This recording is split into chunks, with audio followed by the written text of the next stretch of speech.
de vous retrouver sur le plateau de Lady vous écoute. Aujourd'hui, des experts sur le plateau pour nous faire découvrir leurs univers respectifs et puis surtout vous donner envie. On voudrait susciter des vocations puisque Lady vous écoute depuis 2008 voudrait vous encourager à aller vers l'avant. Comme disait mon père de regretter mémoire, il faut que chacun suive sa pente pourvu que ce soit en montant. Nous les recevons ensemble. Monsieur Théophane Kofi, bonjour. Bonjour Lydie. Merci d'être là. Vous êtes directeur de banque. Donc, tout ce qui est autour des sonnantes et des trébuchantes, vous connaissez mieux que quiconque. Merci d'avoir accepté notre invitation. Ensemble, nous allons investiguer un certain nombre de sujets que nous allons présenter tout à l'heure. Mais je voudrais déjà vous saluer, mesdames. Audrey dos Santos Moreira, bonjour. Bonjour, Lydie. Merci à vous d'être là. Vous êtes experte en audit et finance et vous êtes surtout à la tête de... Accounting Angel. Accounting Angel. Bien. Et voilà, Faustine Lawson. Bonjour Faustine. Bonjour Lydie. Je suis ravie que vous ayez pu venir vous aussi. Vous êtes CEO, donc dirigeante de Joyce Conseil. Et vous allez nous parler de cela. À l'intersection de notre sujet, nous allons parler de finances, nous allons parler de marché public et surtout nous allons parler de fonds d'investissement. En tout cas, les moyens qu'il faut pour transformer le monde au sein duquel vous vivez, plutôt que de critiquer ce que devrait faire l'État-providence. J'aimerais bien vous donner la parole. On va commencer par le banquier, parce que s'il y a quelque chose qui est quand même plus proche de tous les usagers, c'est tout de même la banque. Est-ce que vous pensez que c'est pertinent de vouloir faire de la vulgarisation, de vouloir démocratiser ces sujets auprès donc du grand public, Monsieur Kofi? Tout d'abord, Lydie, merci pour l'invitation. Merci à vous. C'est un plaisir d'être là et de pouvoir passer ces temps et pouvoir démocratiser, comme je le disais, au préalable, ces sujets. C'est hyper simple. Tout le monde l'utilise, tout le monde en a besoin. Il n'y a pas de raison de complexifier. Je pense qu'on peut donner des termes compréhensibles de tout le monde, éduquer tout le monde à pouvoir également le comprendre, afin d'en faire une utilisation simple. Et pourtant, vous êtes quand même conscient que sur la liste de ce qui fait peur, le nom du banquier, ça n'est pas toujours ce qui donne autre chose que des cauchemars. Et pourtant, on est l'ami de tout le monde. L'ami de l'argent de tout le monde ou l'ami de tout le monde? Écoutez, on est l'ami déjà de tout le monde et c'est ce que vous avez qui nous amène à traiter avec vous. Donc en fonction, on peut le faire évoluer, on peut conseiller, on peut amener sur des problématiques ou des solutions fiscales, ainsi de suite. Mais on est plutôt l'ami de tout le monde. Vous l'avez entendu, le banquier est l'ami de tout le monde.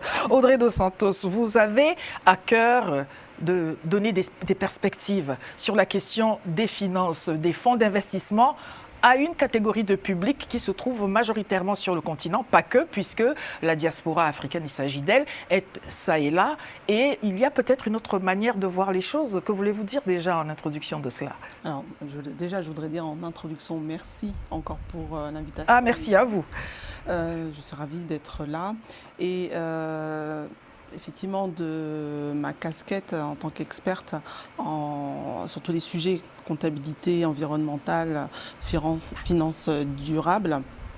Lorsque je modélise un petit peu ces enjeux, le constat que je fais, c'est que ces sujets tout le monde peut s'emparer de ces sujets, notamment sur le continent.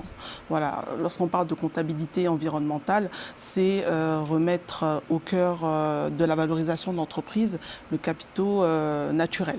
Et c'est là où, avec tout le potentiel sur le continent africain, il y a effectivement des choses à faire.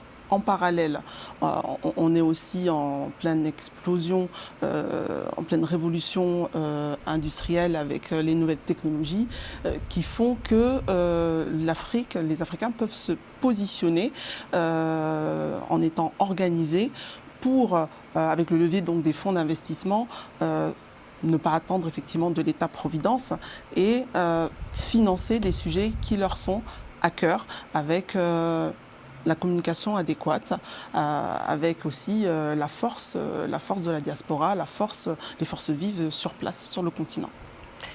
Vous avez entendu, en plus, le cabinet conseil s'appelle Accounting Angel. On essaie comme ça de vous réconcilier avec les sonnantes et les trébuchantes, ainsi que je le disais. Le banquier sur le plateau nous dit que les banquiers sont l'ami de tous les usagers. La comptabilité, la finance, il y a des anges aux commandes, ça devrait bien se passer. Et je viens à vous donc, Faustine, Joyce Conseil. Pourquoi Joyce Conseil? Et surtout, vous avez à la clé les marchés publics en ligne de mire tout de même. En effet, mais avant de commencer, merci encore une fois Lady de m'avoir invité. Effectivement, les marchés publics, au fait, tout simplement, j'ai fait un constat il y a 10 ans, quand j'ai créé ma première entreprise, que les marchés publics pouvaient vraiment générer d'énormes chiffres d'affaires, pouvaient donner éventuellement de grandes forces à une entreprise quand même de prospérer très rapidement. C'est-à-dire que c'est un secteur dans lequel, tant que l'État vit, il y aura toujours des besoins, il y aura toujours aussi des ressources derrière pour les entreprises. Donc c'est un endroit où, un milieu où on peut aller chercher en un temps record tout ce dont on a besoin pour faire prospérer sa boîte. Alors, au départ, c'était pour une autre structure et par la suite, j'avais orienté quand même mon activité vers le conseil en marché public en donnant l'opportunité à d'autres personnes qui entreprennent également d'optimiser leurs revenus via les marchés publics. Donc aujourd'hui, on est pleinement là-dessus et raison pour laquelle j'ai créé Joyce Conseil. Vous avez bien fait, les marchés publics, tout de même, ce sont des termes qui se veulent un tout petit peu compliqués, sans vous manquer de respect, with all due respect, ladies and gentlemen, mais tout de même, ce sont souvent les professionnels qui vont se diriger, qui vers les fonds d'investissement, qui vers les marchés publics. La banque, on l'a dit, on ne revient pas dessus, c'est à la portée de tout un chacun. Encore que ce que ne savent pas les usagers, parce qu'ils appréhendent la banque de leur point de vue, de leur fenêtre, mais il y a surtout au sein des banques d'autres choses que gagneraient à savoir et à comprendre les personnes qui viennent sur place. Absolument. Et quel que soit l'endroit du monde ou du globe où on se trouve, et quel que soit le domaine dans lequel on opère ou on est amené à travailler, vous avez absolument besoin d'un partenaire. Et c'est en ce sens que nous sommes là. Quel que soit le projet d'ailleurs, on cherche plutôt la personne. Des projets, il y en a, des idées, il y en a. Et même les fonds d'investissement ou les capitales, les fonds de capitaux peuvent prendre des risques, puisqu'il y a ce qu'on appelle les fonds de capital risque. Ça s'évalue, ça se monétise, ça se rémunère en termes de taux. Et ça, quand je dis taux, je pense que tout le monde le comprend. C'est juste qu'on veut avoir la personne qui va ensuite pouvoir porter le projet et apporter à tout le monde de la valeur ajoutée. C'est ce qu'on cherche. Quand vous dites taux d'intérêt ? Taux d'intérêt, taux de rémunération. Taux de rémunération, celui-là, il est important. Je pense que tout le monde l'apprécie. On l'apprécie particulièrement, c'est faire fructifier son argent. Alors, lorsque l'on vient chez le banquier, ouvrir juste son compte, en général, on veut nous vendre beaucoup de choses. On va peut-être commencer par là, si vous êtes d'accord. Pourquoi, docteur ? Eh bien, à l'image d'un docteur, et j'aime bien cette allégorie, on a besoin de regarder pour prescrire un médicament ou un traitement. On a besoin de faire l'état des lieux. Et forcément, la banque s'adresse à tout type de population. Le particulier, l'entrepreneur, l'entreprise individuelle, la prof libre, le PME, la grosse entreprise, l'entreprise de marché. Et vous avez vu que je commence par le particulier, je finis par le marché public. On a tous besoin, on se place à différents niveaux. J'ai une panoplie large de produits. Je vous donne le produit dont vous avez besoin. Je vous donne le traitement dont vous avez besoin. Que ce soit pour ouvrir le simple compte et fonctionner, que ce soit pour lever des fonds pour investir, que ce soit pour valoriser et fructifier votre capital, et donc la rémunération. Et bien entendu, on est commerçant par-dessus tout. Donc si je vous lève des capitaux, forcément, je fais mon argent, vous prêtons de l'argent. Ou je fais mon rôle très simple, je rémunère quelqu'un qui a des capitaux en prêtant à celui qui en a besoin. Et je fais l'intermédiation entre les deux, tout simplement. Avec l'argent du client ? Par ailleurs, et je travaille aussi. Nous allons revenir sur un point quand même, c'est celui des assurances. Mais avant cela, c'est votre passé pas du tout décomposé. C'est de là que vous êtes parti, vous l'avez expliqué en préparant cette émission, et vous êtes rentré dans cette nouvelle approche. Est-ce que les assurances, c'est quelque chose où finalement tout le monde a compris qu'il vaut mieux quand même faire ce qu'il faut, les entreprises en l'occurrence, puisque votre clientèle, ça n'est pas seulement les particuliers, et pas du tout d'ailleurs si je ne me trompe pas. Pas encore. Est-ce que, pas encore, ça devrait venir. Est-ce que vous pensez que vraiment tout le monde est d'accord, ou alors est-ce que l'époque dans laquelle on vit, on ne sait pas ce qui peut arriver, il y a des cataclysmes, il y a toutes sortes de catastrophes, et enfin, tout le monde commence à prendre en compte le fait de devoir passer par la case des assurances? Oui, tout à fait. Déjà, on vit dans une époque globalisée, donc les risques, y compris, sont globalisés. Et ce qui en découle, c'est que tout le monde est conscient, on a quand même une appétence au risque et comprend l'importance de se couvrir. C'est voilà, de se couvrir. Maintenant, c'est aux assureurs, tout comme les banquiers, de proposer une panoplie de produits avec plusieurs segments parce que en fonction des besoins différencient en fonction des catégories, des populations, de là où se trouve un endroit géographique, voilà, ce qu'on appelle le risque catastrophe naturelle. Et c'est voilà, aujourd'hui les assureurs sont challengés sur la connaissance de qui sont leurs clients. Ah, catastrophe naturelle, cataclysme. Moi, je ne sais pas, mais est-ce que vraiment, la question qui se pose à mes téléspectateurs, je voudrais comme cela prendre votre défense tout de même, et si rien n'arrive? Parce que souvent, il faut donc payer sa prime d'assurance, mais si rien n'arrive, on a quand même quelque part l'idée de l'argent qui a été jeté par la fenêtre. Comment... Alors, j'aimerais abonder dans le sens d'Audrey. Et effectivement, je suis bien l'ami de tout le monde parce qu'elle a parlé des banquiers. Et effectivement, sur ce point-là, sur la prime d'assurance dont elle parle, vous avez, c'est juste des statistiques. Effectivement, l'assurance est un peu commun. Tout le monde paye une prime d'assurance pour se prémunir d'un risque. Le risque, on aimerait qu'il n'arrive jamais. Ou le plus tard possible en ce qui concerne l'assurance de la personne ou le sinistre sur la personne. Mais lorsqu'un sinistre arrive, en général, la monétisation, la capitalisation ou même les remboursements sont très élevés, pour rester simple. Et donc, c'est ce qui détermine à peu près le montant que vous payez. Donc, vous payez pour un risque pour lequel on aimerait qu'il ne se produise pas, mais s'il arrive, vous aimeriez être correctement indemnisé. C'est pour ça qu'il y a un montant qui est défini avec vous en fonction de ce que vous souhaitez. Et que ce soit le banquier, l'assureur ou même le réassureur, le calcul et vous le sert sur un plateau, vous n'avez plus qu'à manger. Ne pas payer, c'est prendre des risques. Ne pas payer son assurance, c'est ne pas dépenser de l'argent, c'est en économiser. Mais quelque part, on dit le moins cher est très cher. Le plus cher. Cadeau pour vous, Joyce Conseil. Nous allons parler des assureurs, mais vous l'avez dit, en amont, vous avez à votre actif, avant Joyce Conseil, Joyce Event. Et dans l'organisation des événements, bien évidemment, il faut prendre des assurances. Est-ce que vous, en tant que cliente, donc, de ce point de vue, vous validez ce que j'essaie de dire désespérément aux professionnels qui ne veulent rien entendre? J'aimerais ne pas vous décevoir, mais... en réalité, on a besoin de cette assurance-là. Oui. Et tout le monde, on paye au quotidien, mais on s'attend à ce que malheur ne nous arrive. Ça, c'est une évidence. Mais en vérité, au quotidien, moi, dans mon cas, même pour mener un projet à bien, travailler sur un marché, aller le gagner auprès de l'acheteur, j'ai besoin d'avoir une bonne assurance. Donc, sans cette assurance-là qui me couvre derrière, je ne peux pas gagner un marché. Donc, quelque part... Il faut remplir les conditions. Donc. Il faut remplir les conditions, quoi qu'il en soit. C'est à vous de répondre à la question. Lorsqu'il survient donc un sinistre, oui.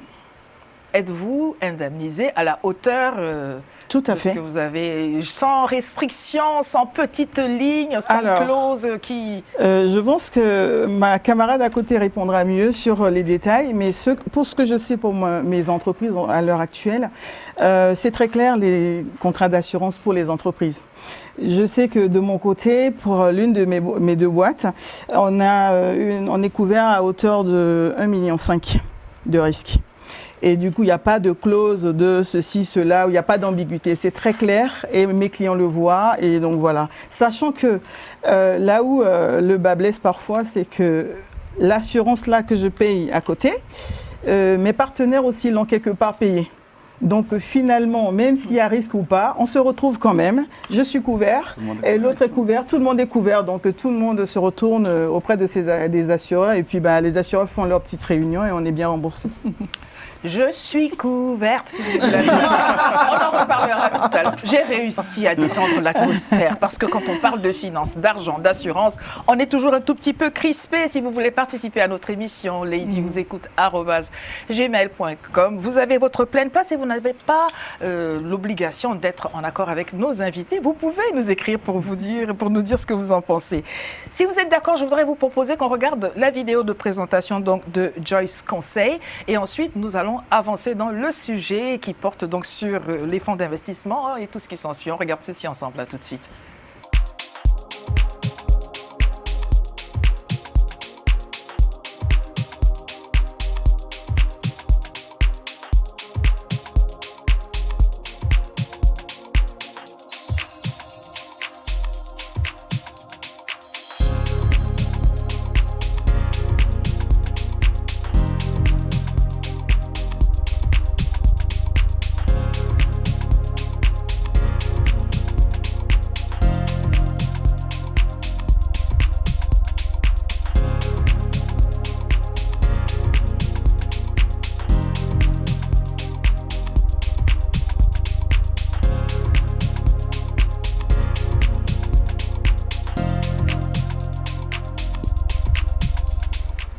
Nous voulons tisser du lien social. Monsieur le banquier, ce ne serait pas une cliente potentielle pour votre portefeuille? Absolument. On est l'ami de tout le monde et on prend tous les business et on aide tout le monde à se développer. Effectivement, j'aimerais aussi rebondir sur un point qu'elle abordait tout à l'heure en termes d'assurance. Quels que soient les événements organisés par Joyce Conseil, elle a bien dit qu'elle est obligée d'être couverte. Par ailleurs, il m'arrive parfois de faire des festivals. Et c'est la période des festivals ici en France. On a même des festivals en plein air. Ces festivals, lorsque vous avez payé votre ticket et que vous êtes amené à participer à ce festival ou à un festival, s'il est annulé pour des raisons X ou Y parfois, indépendante de la volonté des organisateurs, bien évidemment, je pense que vous aimeriez être remboursé. Et donc c'est un exemple concret pour lequel vous avez une prime d'assurance et que vous payez ce festivalier ou l'organisateur de ce festival est couvert. Joyce Event, en participant à cet événement, est couverte parce qu'elle aussi, elle aimerait pouvoir toucher ses fonds parce qu'il y a eu un investissement. Et en fait, l'assurance vient couvrir tout le monde. Donc, vient réunir et rassembler tout le monde et rassurer tout le monde que tout va bien se passer in fine. Ça demande quelques discussions, mais ça se fait. En français facile, il faudrait que les assureurs s'appellent les rassureurs. Ça devrait changer le rapport avec la clientèle. Aussi, pas faux. Alors parlons donc de ces fonds d'investissement. Je le disais tout à l'heure, ce sont des termes qui sont souvent pas réservés, mais entendus auprès des institutions notamment. Comment faire pour que le grand public puisse s'approprier ce concept et puis surtout devenir des opérateurs dans ce domaine aussi très concrètement? Alors, déjà, premièrement, se tourner vers les experts que nous sommes. Donc, regardez Lady vous écoute. Voilà, avec des structures comme Accounting Angel et aussi nos amis les banquiers qui, déjà, dispensent aussi de la formation, dispensent de l'information sur ces sujets, démystifient aussi les techniques. Et puis... voilà, comme l'utilisent très bien les jeunes générations, il y a l'intelligence artificielle. Donc, en tout cas, l'information est disponible. L'information est disponible. Maintenant, c'est avoir des objectifs clairs, avoir aussi une bonne vision de comment tous ces projets vont se financer et qu'est-ce qu'on veut utiliser comme levier sur le fonds d'investissement. Voilà. Vous nous disiez il faudrait que le plus grand nombre puisse envisager qu'au travers des fonds d'investissement, il y ait lieu de faire une Afrique autrement telle qu'elle est. Mais vraiment, est-ce que c'est possible quand on est sur dans tel ou tel pays, et d'ailleurs pas l'Afrique uniquement, tous les pays émergents, qu'il y a déjà des difficultés basiques? Est-ce que vraiment les gens vont se positionner et considérer que les fonds d'investissement, c'est pour eux aussi? Comment font-ils pour entrer en contact? Parce que vous nous le dites, dites il faut aller vers, mais quand on est dans son quotidien et on a toutes les difficultés du monde à mettre un pied devant l'autre, est-ce que seulement si on arrive devant la porte d'une grande institution, d'une banque, d'un opérateur, d'un expert, est-ce que seulement on va être pris en compte? Oui, tout à fait, parce qu'il y a déjà un élément central dans notre contexte, c'est l'accélération de la communication avec les moyens de communication qui créent une proximité. Avec un partenaire, avec déjà... Il y a la proximité traditionnelle, mais déjà cette proximité traditionnelle aussi boostée par la proximité créée par les outils de communication, les nouvelles technologies. Et les partenaires aussi, de leur côté, font aussi un effort de communication pour divulguer, pour vulgariser tous ces éléments. Et il y a aussi un shift à faire au niveau du mindset pour s'affranchir un petit peu de l'étape-providence et bien intégrer que les résultats sont à notre portée, à la portée de chacun. À la portée aussi, par exemple, d'un téléphone portable. Je pense au téléphone portable qui est un porte-monnaie maintenant. À partir d'un téléphone portable, on peut acheter des cryptos, on peut investir. Donc voilà, aujourd'hui, tout est apporté, mais c'est question de se structurer, c'est question d'avoir des objectifs clairs et une vision aussi de la rentabilité. Il faut venir nous voir. Nous parlons d'éducation financière dans un autre contexte. Vous disiez que voilà, on n'a pas l'habitude, on a souvent son argent sous le matelas. On ne veut pas, je ne reviens pas dessus, je ne voudrais pas insister. Non, forcément, allez vous voir, mais vous allez bien évidemment rebondir là-dessus. Cette question d'éducation financière, puisque c'est ce que nous essayons de faire nous aussi, en vulgarisant ces sujets-là, est-ce que vraiment la réalité du plus grand nombre et de personnes non averties est telle que vous êtes optimiste et chacun va aller vers les crypto-monnaies, vous les avez citées, et puis tous ces mécanismes. Exactement, Lydie. Effectivement, merci d'aborder ce point. J'allais vous interpeller et rebondir là-dessus. Audrey a abordé un point tout à l'heure en disant la communication. Effectivement, l'information aujourd'hui est disponible. J'allais même dire l'éducation, mais non, l'instruction est disponible. Vous avez reçu parfois des invités qui travaillent à ce que les populations les plus reculées aient même un téléphone et savoir l'utiliser.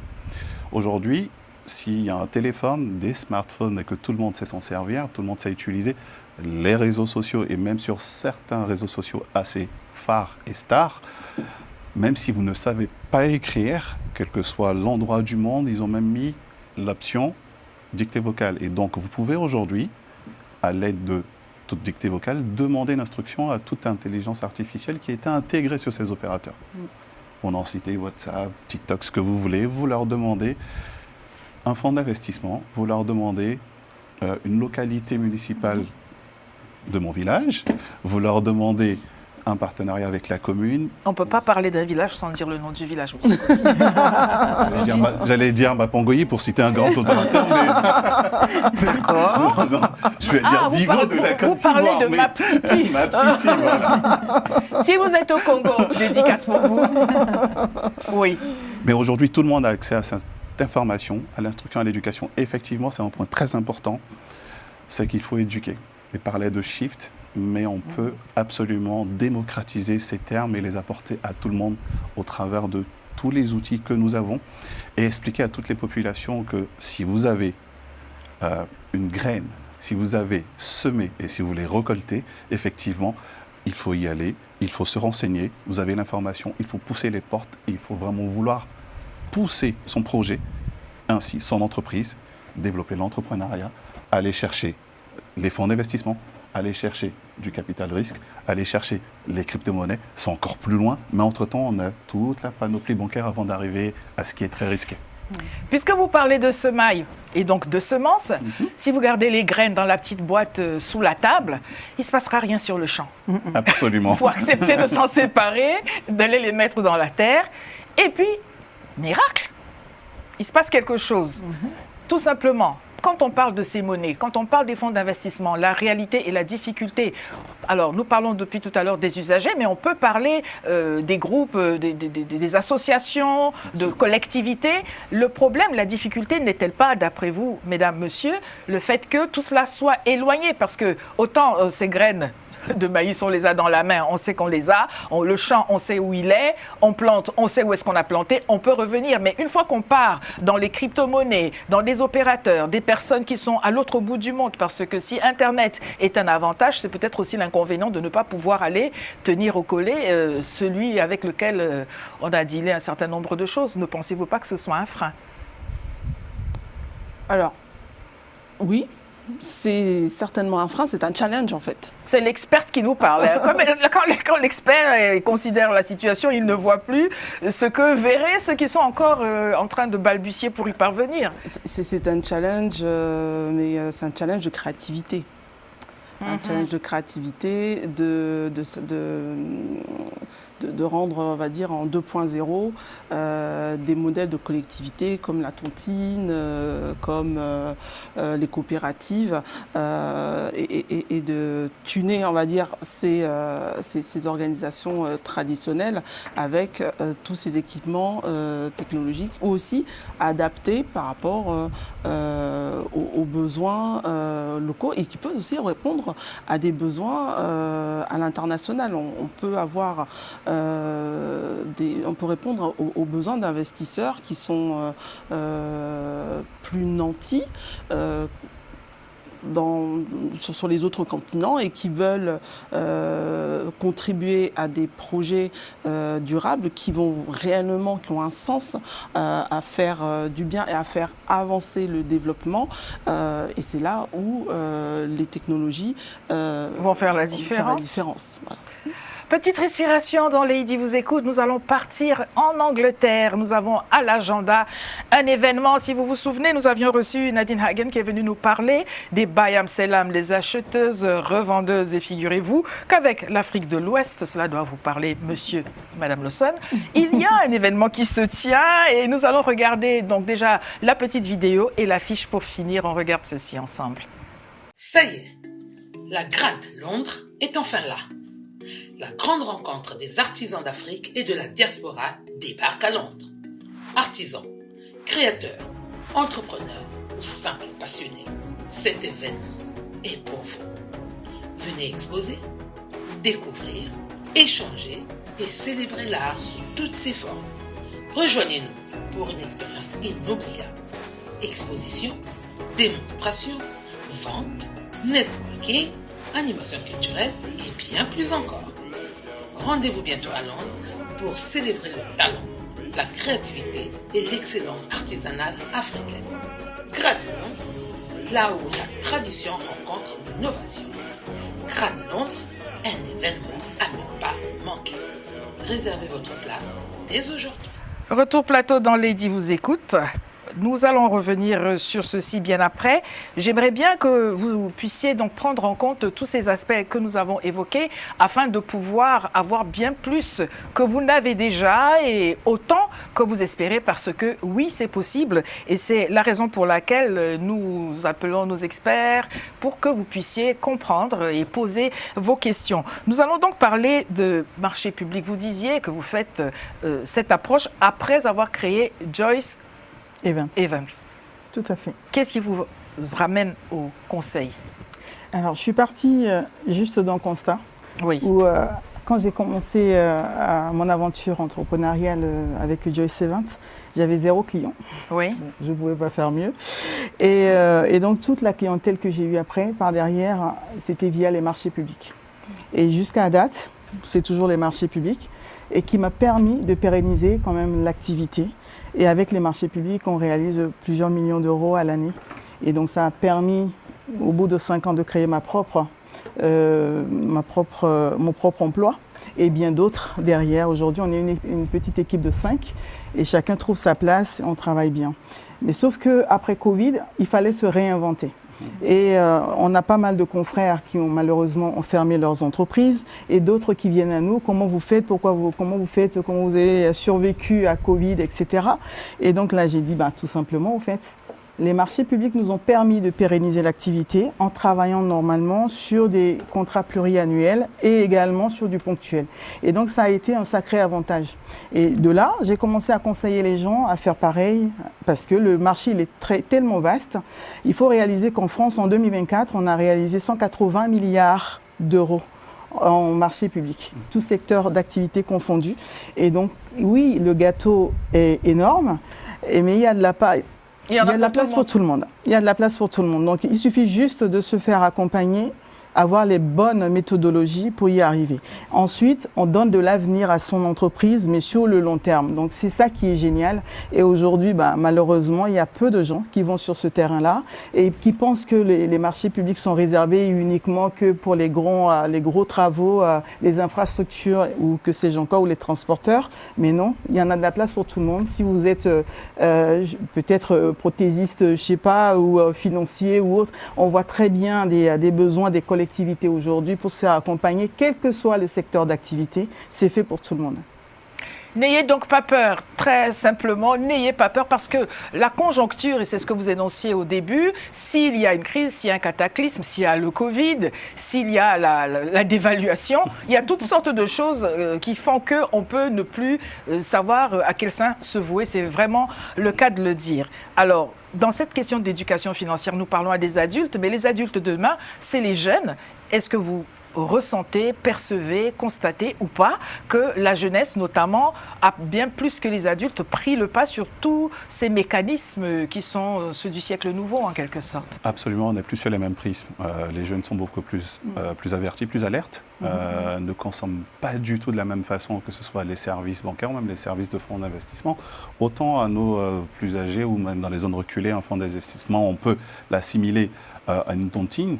Je pense que le jeune d'aujourd'hui, il comprend tout de suite qu'effectivement, un fonds d'investissement, soit il a des fonds pour récupérer du capital, soit il va lever de la dette et pour financer les projets. Et aujourd'hui, vous avez différentes générations, que ce soit la X, la Y, la Y, toutes les lettres de l'alphabet vont passer à A et alpha. Effectivement, ils ne consomment absolument pas, que ce soit le milieu financier et bancaire, que le milieu capital risque, fonds structurés, fonds d'investissement, marché public. Est-ce que vous êtes en train de nous dire que les jeunes sont tous pareils où qu'ils soient sur la planète, ou est-ce que vous parlez d'une catégorie précise de jeunes? Si oui, lesquels? Alors, je n'ai pas de catégorie précise. Tous les jeunes donc? Je pense que tous ceux qui ont un smartphone et qui sont assez interconnectés ont tous la même information. Alors un peu comme... Ils vont tous vers l'information qui est la plus diffusée, la plus communiquée. Donc l'instruction et la communication, et l'éducation, si elle est faite à ici, on va arriver à ces jeunes-là, qui vont ensuite être amenés à pouvoir le mettre à maturité et pouvoir le mettre en vie. C'est plutôt cette étape, c'est pas l'information vers les jeunes, ils l'ont. Aujourd'hui, c'est que feront-ils de l'information et vers quel projet iront. Est-ce que vous êtes en train de nous dire que grâce aux outils, les téléphones portables, l'intelligence artificielle, Internet, les jeunes de 77 ans pourraient se mettre à faire ce qu'ils ne faisaient pas pourtant? C'est assez intuitif pourtant. Oui. On est tous jeunes, jusqu'à 77 ans comme vous le dites. Un moyen donc de faire des séquences de rattrapage? Je pense vraiment que de l'Europe, de l'Occident au Moyen-Orient, à l'Amérique latine et à l'Afrique reculée, aujourd'hui, il y a plein, que ce soit les Nations Unies ou même des organisations locales, qui mettent en place des programmes pour accompagner ces jeunes de 77 ans vers le rattrapage de ces outils informatiques. Donc, l'état financier, la banque sur le téléphone, c'est possible en Europe parce que c'est aujourd'hui démocratisé. Et en Afrique, on a bien du mobile money. Ils l'utilisent. Vous avez des fintechs. Ce qui manque cruellement peut-être en Europe, le pensez-vous? Je pense que c'est différent. Ouais. Je pense qu'il y a des fintechs, que ce soit sur les pros, l'entreprise. Vous avez, pour ne pas citer, des banques qui sont assez développées là-dessus. Ne citez pas la concurrence, Monsieur Kofi. Pas du tout. On veille concurrentielle et on essaie de voir comment on peut faire pour dépasser son ami d'à côté, pour capter le plus de clients possible. Mais sur ces porte-monnaies électroniques, quand on est en diaspora, qu'on va en Afrique, qu'on revient en Inde notamment, dans les pays donc émergents, on a cette spontanéité, cette facilité, et on n'est pas très contente de ne pas pouvoir fonctionner ainsi là où ces choses ont été créées tout de même. Alors je pense qu'on a subi également la réglementation de chaque pays. Et de chaque endroit que vous avez cité. Oui. Je pense que là, aujourd'hui, la difficulté, si vous voulez, le challenge des fintech, c'est de pouvoir se mettre en raccord avec tous ces organismes assez, alors je ne vais pas dire anciens, mais qui sont là historiques et qui veillent quand même. Leur but, c'est de veiller aux utilisateurs et aux clients. Quels sont les dangers, clairement, pour que tout le monde comprenne pourquoi on peut envoyer un peu d'argent à son ami en 2 clics, avoir son porte-monnaie électronique. Et là, tout récemment, on commence à nous rendre cela possible en Occident. Et on a l'impression que le sous-développement, c'est quelque peu déplacé. Je ne sais pas pour vous. Hein. Ah non, c'est plutôt vis-à-vis de la fraude, vis-à-vis de... Et pourquoi y aurait-il plus de fraude ici qu'ailleurs?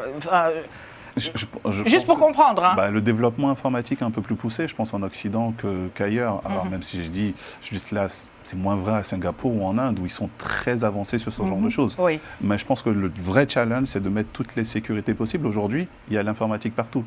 On a bien de la cybersécurité, on a bien des cyberattaques, on a bien de la guerre militaire via drone, donc cyber, il y en a bien des services informatiques ou même des entreprises lambda qui sont bien attaquées sous forme ensuite de demande de rançon. Tout vient à l'argent, tout vient aux finances. Donc, le vrai challenge et les vrais risques, comme vous avez abordé tout à l'heure, c'est vraiment de sécuriser ces transactions qui, elles peuvent amener du bien. Ça peut amener de la prospérité, mais il faut quand même que tout soit bien assimilé, que ce soit sur le particulier, que ce soit sur l'entreprise, que ce soit sur les marchés. Et même toute candidature aujourd'hui, avant, elle se faisait avec des dépôts de dossiers. Aujourd'hui, il faut les envoyer, que ce soit la comptabilité. Aujourd'hui, on demandait des liasses. Aujourd'hui, elles sont toutes envoyées. Tous ces éléments-là peuvent être facilement trafiqués. Et en fait, on doit se prémunir de ce genre de risque afin de pérenniser non seulement la rémunération des utilisateurs, mais l'avancée, que ce soit des marchés publics, des entreprises et de chacun d'entre nous. Est-ce que vous êtes mécontent si je dis que celui à qui on envoie ces documents, l'interlocuteur auquel on envoie, est parfois le premier par qui il pourrait risquer d'arriver Enfin, je dis ça, je ne dis rien, mais vous comprenez la réticence des usagers quelque part. Je comprends, il y a bien des voleurs dans ce monde et il y a bien la police.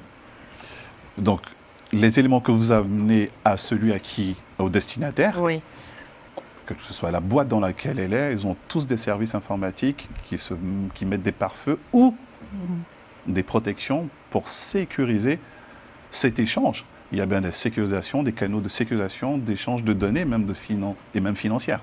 Je pense qu'il y a même plein, les assureurs envoient bien des prélèvements de primes d'assurance par un canal ultra sécurisé, parce que là, on parle des échanges financiers. Audrey, comment accompagner les publics de la diaspora qui voudraient lancer un fonds d'investissement, des fonds d'investissement en Afrique? Concrètement, qu'est-ce que vous préconisez? Ce serait quoi le cheminement? Alors, le cheminement, ce serait déjà de se réunir. Se réunir autour d'un projet commun. Et comment est-ce qu'on réunit aussi autour d'un projet commun? Partons du fait qu'il soit, que ce soit déjà établi. Voilà, ils sont réunis, ils sont en association, en coopérative, en partenariat. Comment accompagner ce qu'ils voudraient faire? Alors, on accompagne ce qu'ils voudraient faire tout d'abord en leur proposant, déjà en questionnant comment est-ce que, par rapport déjà les objectifs de rentabilité, en questionnant aussi la capacité financière. Ce sont donc là les conditions. Il y a déjà, ces conditions pour voir la faisabilité et puis aussi pour quantifier le besoin d'investissement. Donc, il y a des travaux préalables, en fait, pour... Alors, ils sont en diaspora, donc ils sont à un endroit où ils peuvent aller voir les experts. Ils veulent lancer un fonds d'investissement en Afrique. Est-ce que ça va être le parcours du combattant ou est-ce que c'est quelque chose qui peut se mettre en place sur une durée de combien de temps? Parce que plus les échéances sont longues et plus on s'essouffle et on perd pied même parfois, ne le pensez-vous pas? Alors, oui. Alors, c'est vrai que pour éviter de se lancer comme ça dans le vide, c'est aussi partir d'institutions ou de fonds d'investissement qui sont déjà établis sur le continent. Déjà bien développé sur la partie anglophone. Il y en a aussi qui sont présents en Côte d'Ivoire, au Cameroun. Et voilà, déjà s'organiser pour approcher toutes ces organisations déjà établies pour voir s'il y a des choses, des modèles qui ont fonctionné et qu'on peut s'approprier. Donc voilà, quand on part déjà du vide, du néant, c'est observer ce qui existe déjà. Si on vous dit que c'est fastidieux, est-ce que vous êtes d'accord avec les usagers? Parce que souvent, quand les gens sont mus par une dynamique, ils veulent faire quelque chose, ils sont zélés, ils veulent du résultat, et qu'ils tombent devant ce qui est considéré comme étant peut-être la lenteur soit institutionnelle ou administrative, ils ont juste envie de jeter l'éponge et en se disant c'est pas pour nous. C'est là où il faut se tourner vers les experts. Les experts, effectivement, qui vont démontrer leur talent à simplifier, à apporter les éléments de langage qui vont pouvoir rassurer ceux qui sont réunis autour du projet et aussi garantir aussi les éléments de langage autour des professionnels qui font en sorte que donc ces professionnels de l'investissement ils sont déjà les interlocuteurs. Tout le cadre aussi réglementaire, étatique. Donc c'est là l'expert au milieu doit déployer son talent pour faire parler tous ces univers et amener au résultat voulu par les initiateurs du projet. Madame nous dit que ce n'est pas le parcours du combattant et c'est vous qui décidez. C'est ça. Si c'est le parcours du combattant, vous travaillez entre l'Afrique, l'Europe. Les contextes ne sont bien évidemment pas les mêmes et pourtant vous avez fait des constats. Qu'est-ce qui différencie? Qu'est-ce qui est mieux fait? Y a-t-il des surprises? Y a-t-il des choses inattendues là où vous ne pensiez pas que ça pourrait fonctionner d'une telle ou telle autre manière? Alors, aujourd'hui, par expérience dans mon secteur d'activité, force est de constater qu'en Occident, tout roule. Si on peut le dire comme ça, que ce soit dans nos pays si proches de nous, des villes à côté, de proximité ou pas. Là, grâce aux infrastructures. Mais au fait, on a tous les canaux sont ouverts, on va dire, presque. Et on a une facilité quand même de pouvoir s'exercer, de répondre quand même à nos clients en un temps record.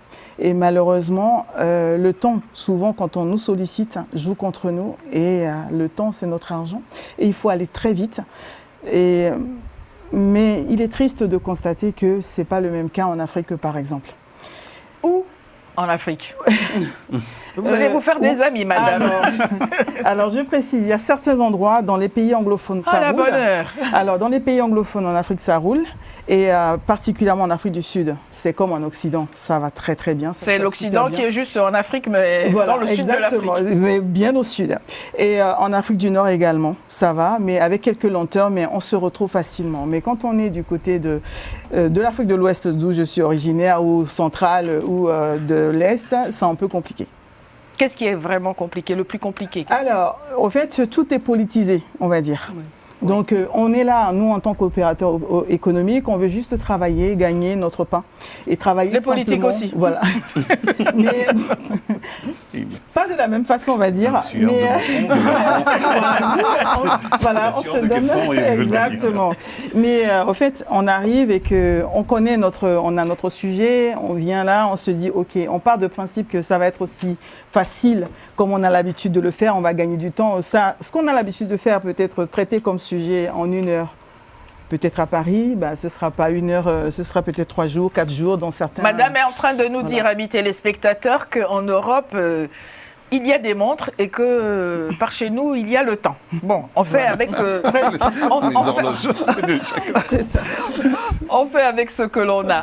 Je voudrais donc, si vous êtes d'accord, que nous rentrions dans un tout autre aspect, parce que vous êtes chacun expert qui dans son sujet, et pourtant vous avez à votre actif plusieurs cordes, Monsieur Kofi. Effectivement. Et j'aimerais juste rebondir sur ce qu'elle a dit. Le temps, c'est notre argent. Time is money. Oui. Et vous le savez, on essaie d'en gagner le plus possible en y passant le moins de temps. Et effectivement, parfois, ça peut être un peu plus complexe, mais vous avez sur votre plateau beaucoup d'experts, et pour gagner du temps, il faut savoir s'entourer. Les bons experts vous font gagner du temps et vous font ouvrir des portes que vous aurez. Quand bien même cela coûte quelque chose, parce qu'il faut quand même le dire. C'est pour ça qu'ils travaillent et time is money. Oui. Donc s'ils travaillent et qu'ils y passent du temps, il y a bien entendu une rémunération qui va de pair avec le temps. Ils estiment à hauteur de ce qu'ils souhaitent leur rémunération, mais ça se rémunère de toute façon. Le gain de temps, c'est soit vous gagnez du temps, soit vous en perdez. Soit vous en perdez. Et quand vous perdez du temps, vous perdez de l'argent. Et en essayant d'aller plus vite, parfois le moins cher. Donc il ne s'agit pas de tout vouloir faire soi-même. Non, il s'agit juste d'être bien entouré, d'être bien conseillé, d'avoir la bonne information, la bonne instruction au bon moment. C'est beaucoup de bonbons, mais c'est une combinaison de choses. Il y a le travail qui paye à un moment donné, mais il faut qu'il soit bien condensé au bon moment. Et il va payer effectivement. Vous pouvez le dire, on passe du temps à travailler, mais parfois on met aussi des cordes ailleurs. Effectivement, je peux arriver à être sur certains festivals, comme je le disais, et moi-même être à la direction d'une partie technique ou même musicale des festivals. Et ça fait un moment que je le fais. En parallèle de la banque, vous voyez, c'est deux univers complètement séparés. Et pourtant, la culture et la finance. Et pourtant, c'est la même personne. Vous êtes en train de nous dire que le management, c'est de l'orchestration, en quelque sorte. Un manager, c'est un chef d'orchestre? Alors, il y a beaucoup qui l'attribuent au sport. Et moi, à chaque fois avec mes équipes, je l'attribue à la musique et à l'orchestre. Et franchement, pour vous donner les dessous de l'orchestre, quand vous voyez un orchestre et des violons, il y a tout type de personnages. Vous avez les plus précieux, les plus précis, c'est les violonistes, ils sont toujours devant. Vous avez les plus chahuteurs qui sont un peu derrière, donc tout ce qui est timbales et tout ça. Et il y a cela un peu partout. Et lorsqu'on arrive à mettre en musique un orchestre, je pense que le management avec les équipes est assez évident également à le faire. Et je peux le faire, et ça fait des années que j'arrive. Mais c'est la combinaison de chaque expérience, de chaque partie, qui me permet en tout cas d'arriver avec beaucoup de prières aussi. Vous parlez de musique, j'ai une question quand même. Dans les orchestres philharmoniques, il y en a un qui a un triangle. Et à un moment précis, alors que ça fait 45 minutes, à peu près la durée bientôt de notre émission, il fait juste... Et il est payé pareil que tout le monde, c'est normal? Alors, payé pas pareil. Plus ça dépend du contrat qu'il a négocié. Oui. Mais au préalable, je disais que le bon expert, au bon moment, au bon timing, c'est la même chose à la musique. Oui. J'écris la partition et j'ai besoin qu'ils agissent au moment pour avoir de la valeur ajoutée. Dans chaque entreprise, il faut donner cette valeur ajoutée. Si elle arrive au bon moment et qu'elle est bien accompagnée, vous aurez une parfaite symphonie. Puisque vous nous parlez de musique, on va regarder un petit extrait de la chorale Total Praise Mass Choir. C'était à la place Vendôme, le 21 juin, la fête de la musique gospel. On va regarder ceci. Alors, on ne vous verra peut-être pas dans cette image, mais vous êtes aux commandes. On regarde cela et on en parle tout de suite après. La chorale.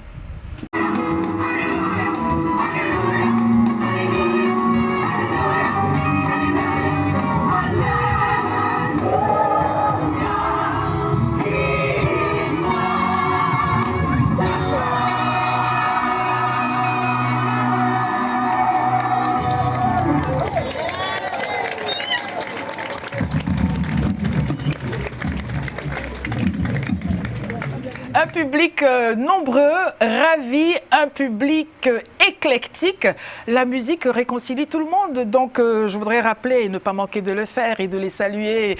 David Goma, Jocelyne Goma, à l'initiative de la chorale Total Praise Mass Choir. 20 ans d'édition de Gospel Festival de Paris. Et bien sûr, on ne va pas manquer de saluer Madame Isabelle Gombo, qui est donc là. La directrice artistique, et vous êtes, vous, le directeur musical. Le directeur musical.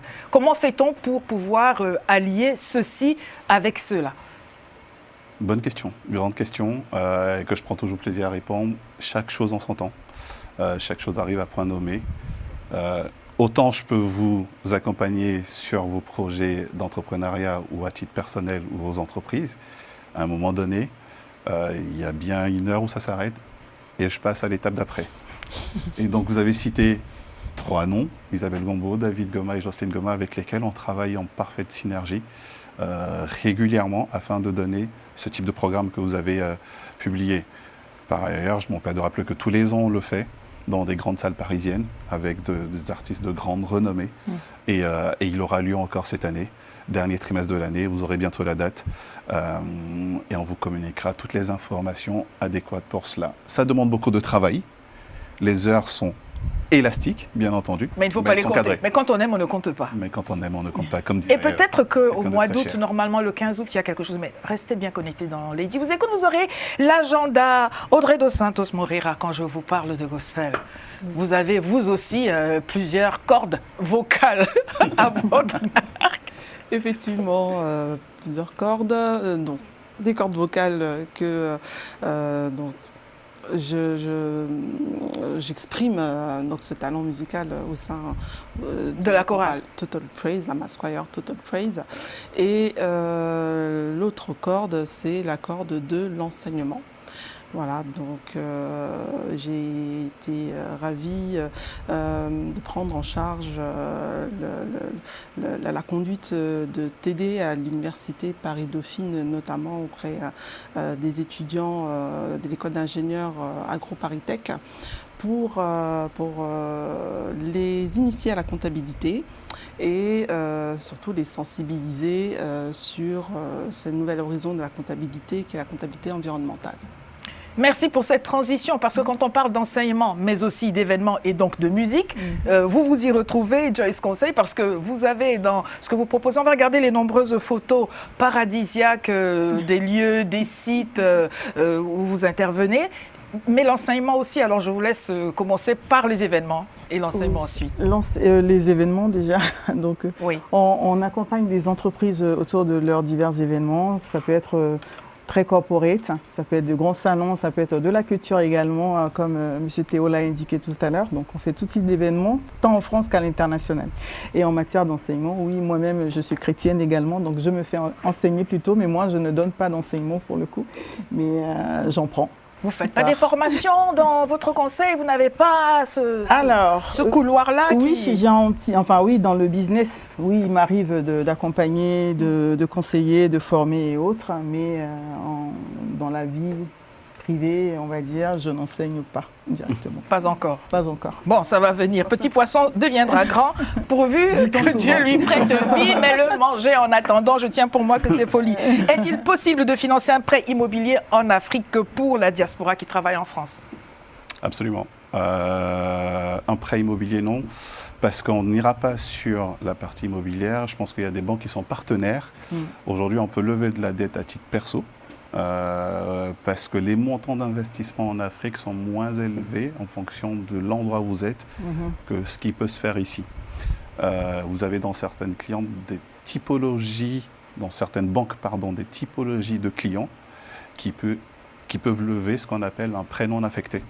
Et ce prêt non affecté leur donne droit d'investir là où ils veulent. Il y en a certains qui achètent des bateaux, il y en a qui achètent des plages, puis il y en a qui construisent en Afrique. Il faut pour cela avoir des capitaux et plutôt être dans les clients premium. Et là, effectivement, on pouvait aller entre 75 et 350 cas non affectés. Je pense que ça fait une belle somme pour faire ce dont vous êtes en train d'aborder.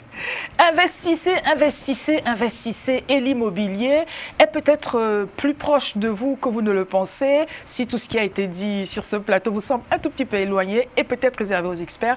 Et pourtant, ça n'est pas vrai. Si vous regardez l'émission en rediffusion, vous comprendrez combien c'est possible. Tout est possible. Tout est possible à celui qui croit. Nous allons regarder pour finir, si vous êtes d'accord, quelques photos de vous, quelques photos de vous en situation non pas bancaire, c'est pour vous réconcilier avec les téléspectateurs. On va les regarder. Je suis l'ami de tout le monde. C'est l'ami de tout le monde. On va les regarder défiler pour finir là-dessus. C'est vrai que quand même comme ça, le banquier, il est plus avenant.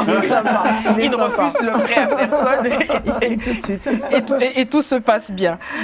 c'est le moment, si vous êtes d'accord, de faire une petite dédicace. Mesdames, vous avez le travail, vous avez la chorale, l'enseignement à l'université.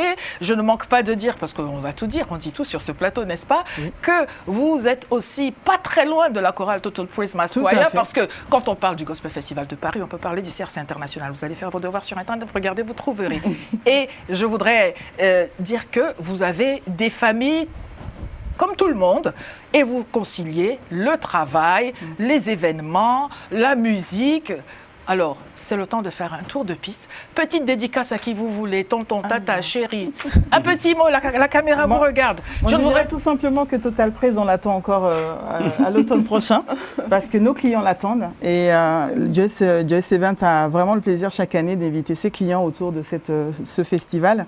Et on le fait avec grand plaisir. On nous le réclame, donc on attend vivement la date. Alors, chapeau, travaillez encore bien, on vous attend.